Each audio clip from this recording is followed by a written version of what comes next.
kita bisa mengkualifikasinya dalam proses yang kemarin parlemen itu sedang melakukan contempt of the court. Bahkan lebih jauh lagi, kita bisa diskusikan apakah parlemen bisa juga dikualifikasi telah melakukan obstruction of justice. Putusan MK yang didasarkan pada filosofi dasar kekuasaan yang merdeka, frasa kata merdeka dari sebuah kekuasaan kehakiman, itu sekarang sebenarnya sedang dilucuti.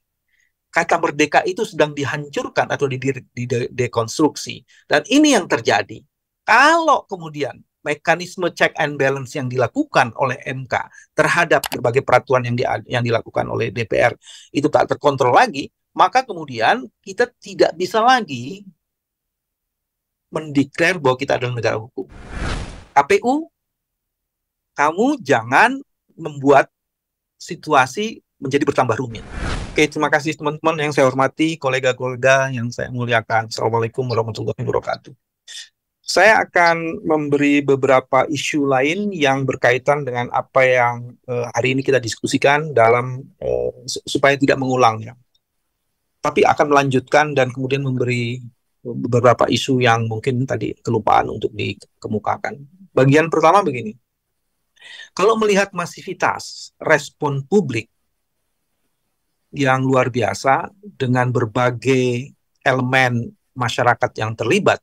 Jadi kalau melihat respon publik yang luar biasa, kata kuncinya luar biasa dengan 3 alasan. Satu, elemen-elemen masyarakat yang terlibat itu cukup beragam. Bisa dilihat misalnya ada komika, ada teman-teman artis, ada gerakan mahasiswa, ada buruh, dan macam-macam. Itu menjadi menarik. Sebarannya juga kalau saya periksa di media sosial itu cukup luas ya. Bahkan misalnya di Sulawesi Selatan juga mereka mengancam akan memerahkan jalanan kalau hasil balik itu diparipurnakan. Dan dengan melihat seperti itu, bukan tidak mungkin political tension akan terus berkembang, apalagi kalau ditambah dengan tadi suatu pernyataan bahwa ini ada suatu kegentingan yang memaksa.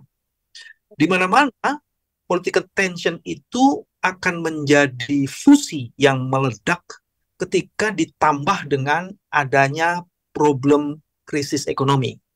Nah, kalau melihat di situ, sebenarnya juga menarik. Teman-teman, sudah 3 bulan ini ada deflasi. Deflasi itu artinya daya beli masyarakat berkurang. Dan itu dipicu oleh pengangguran luas. Di DKI Jakarta, satu yang media mengatakan penganggurannya naiknya sampai 1000%. Dan kemudian para pengusaha juga melakukan rasionalisasi dan efisien. Kemarin dalam sejarah, nggak pernah dalam sejarah itu teman-teman yang kerja di KFC tiba-tiba melakukan pemupukan karena ada PHK secara mesti dihitung adalah ini bukan sekedar kegentingan memaksa yang mendorong orang untuk bersuara, tapi dia akan bisa menjadi tensi politik yang menguat. Dan kalau kondisi ini bertemu dengan situasi yang disebut dengan krisis ekonomi, krisis bagiannya juga disebabkan karena krisis moneter, maka akan terjadi fusi. Dan ketika terjadi fusi, maka itu bisa menjadi dampaknya itu bisa luar biasa. Itu bagian yang menarik yang akan dikemukakan, yang sudah dikemukakan. Bagian yang kedua, saya setuju dengan satu pernyataan yang tadi, ketika putusan MK dikemukakan dengan berbagai argumen yang tadi sudah dikemukakan, maka putusan itu sebenarnya tidak menjadi banyak masalah, tapi kemudian ketika badan legislatif membuat respon, dan dalam responnya itu kita kelihatan sekali, saya kebetulan, bukan kebetulan, saya secara sengaja mendengarkan hampir sebagian besar proses perdebatan yang ada di badan legislatif. Kalau model seperti itu, perdebatan revisi undang-undang di badan legislatif, maka kita tidak punya keyakinan bahwa proses-proses yang demokratis itu terjadi, proses-proses deliberasi, gagasan, itu terjadi dengan sangat baik. Karena kemudian argumen-argumen yang diambilnya, itu argumen-argumen yang menurut saya kerangka dasar teoretiknya, norma-norma dasarnya, argumen-argumen supportingnya itu bermasalah. sebagian besarnya bermasalah. Jadi kalau itu yang terjadi, sangat kecewa sekali dengan proses itu di legislatif itu. Dan saya menduga proses di legislatif yang terbuka itu yang kemudian juga memicu berbagai pendapat dari masyarakat yang akhirnya muncul dalam bentuk ekspresi yang hari ini terjadi. Itu yang menarik. Dan akibat lebih lanjutnya dari seluruh proses itu adalah trust pada kekuasaan menjadi semakin merosot. Kekuasaan tidak bisa lagi disebut sebagai pemerintahan saja, tapi juga kekuasaan dalam pengertian parlemen. Nah, yang menarik lanjutannya adalah teman-teman kemarin dalam diskusi kecil di sebagian kalangan dalam proses diskusi itu sudah sampai pada kesimpulan parlemen itu tidak sekedar stempel, dia sudah menjadi bagian dari alat kekuasaan.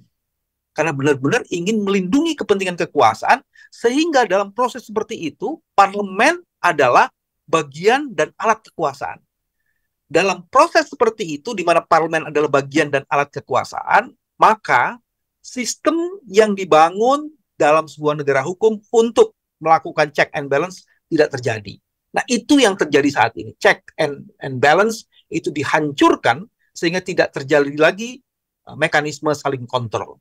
Di satu sisi sebagai alat kekuasaan, parlemen, dan di sisi lainnya, dia otoritasnya tak mau dikontrol atau tak terkontrol. Ini yang terjadi. Dan sebenarnya, apa yang dilakukan oleh parlemen, menurut saya, kita bisa mengkualifikasinya dalam proses yang kemarin, parlemen itu sedang melakukan contempt of the court. Karena dia secara sengaja mengingkari supremasi dari Mahkamah Konstitusi yang tadi sudah dijelaskan, seharusnya tidak ada lagi alasan untuk tidak melaksanakan putusan Mahkamah Konstitusi. Jadi dengan demikian, parlemen secara sadar dan sengaja telah melakukan contempt of court. Bahkan lebih jauh lagi, kita bisa diskusikan apakah parlemen bisa juga dikualifikasi telah melakukan obstruction of justice. Nah, kalau parlemen sudah melakukan contempt of court dan obstruction of justice, maka kekacauan akan terjadi di sini.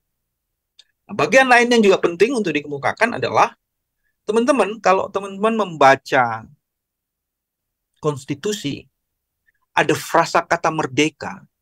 Salah satunya atau satu-satunya frasa kata merdeka di dalam konstitusi itu diletakkan di pasal 24, yaitu di kekuasaan kehakiman. Jadi, putusan MK yang didasarkan pada filosofi dasar kekuasaan yang merdeka, frasa kata merdeka dari sebuah kekuasaan kehakiman, itu sekarang sebenarnya sedang dilucuti. Kata merdeka itu sedang dihancurkan atau didekonstruksi. Dan ini yang terjadi. Kalau kemudian mekanisme check and balance yang dilakukan oleh MK terhadap berbagai putusan, berbagai peraturan yang dilakukan oleh DPR itu tak terkontrol lagi, maka kemudian kita tidak bisa lagi mendeklar bahwa kita adalah negara hukum. Kekuasaan kehakiman dalam putusan MK itu yang kemudian direvisi melalui sebuah peraturan perundang-undangan untuk undang-undang pilkada itu sesungguhnya telah menghina dan menistakan makna substantif kata merdeka. Kata merdeka itu, kekuasaan kehakiman yang merdeka itu telah runtuh, luruh, dan dirubuhkan. Itu yang terjadi sebenarnya. Dengan begitu, kemudian pertanyaan dasarnya dari seluruh persoalan itu, kita harus meletakkan perhatian pada KPU. KPU, kamu jangan membuat situasi menjadi bertambah rumit. Coba kita bikin simulasi ya, KPU ya. Kalau benar hari ini satu partai yang akan yang kemarin dia mengatakan satu partai itu sudah tersebar, PDIP misalnya, mau mengajukan calon-calonnya berbasis pada putusan Mahkamah Konstitusi. Ya, kalau benar seperti itu, maka kemudian KPU harus memilih kan.